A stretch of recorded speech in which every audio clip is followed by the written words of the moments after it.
In today's video, I'm going to teach you how to use Cloudflare with Cloudways. If you're preparing to launch a busy website, this setup can make a huge difference.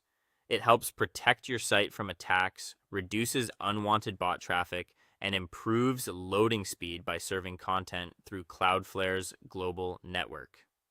In the past, connecting Cloudflare to a hosting platform often meant dealing with reverse proxy rules and SSL conflicts and manual firewall adjustments.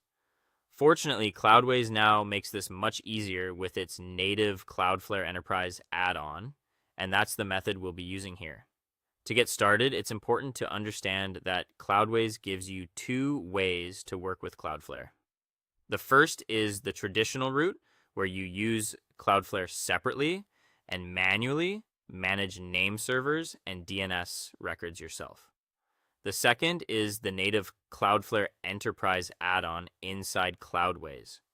This is the easier and more streamlined option, and it gives you enterprise-level performance and security directly from the Cloudways dashboard.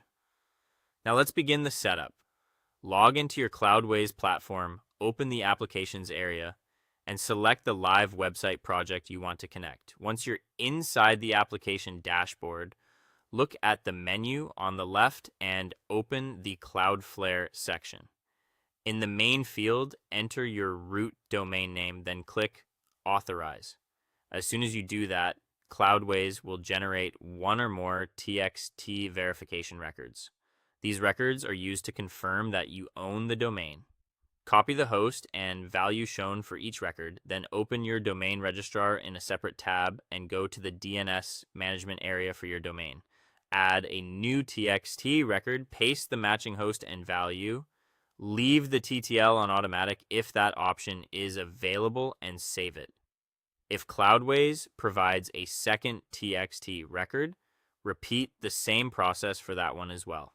After saving the verification records, go back to Cloudways and click Verify. Cloudways will check those TXT entries in the background. Once the verification succeeds, you'll see a confirmation status, and Cloudways will display new Cloudflare Enterprise public IP addresses for your domain. Copy those IP addresses, then return to your registrar's DNS settings. Find the main A record for your root domain, replace the old server IP with the new Cloudflare Enterprise IP, and save the change. Also review any related records, such as the www version of the domain, and make sure they match the intended routing setup. Once that's done, finish with a quick validation check. In Cloudways, open the SSL certificate section and confirm your SSL certificate is working properly behind the proxy. Then open your website in a fresh incognito window and make sure everything loads correctly, images display properly, and the site shows a secure HTTPS padlock. At that point, your Cloudways and Cloudflare integration is live and ready to help with speed, security, and stability. Thanks for watching, and I'll see you in the next one.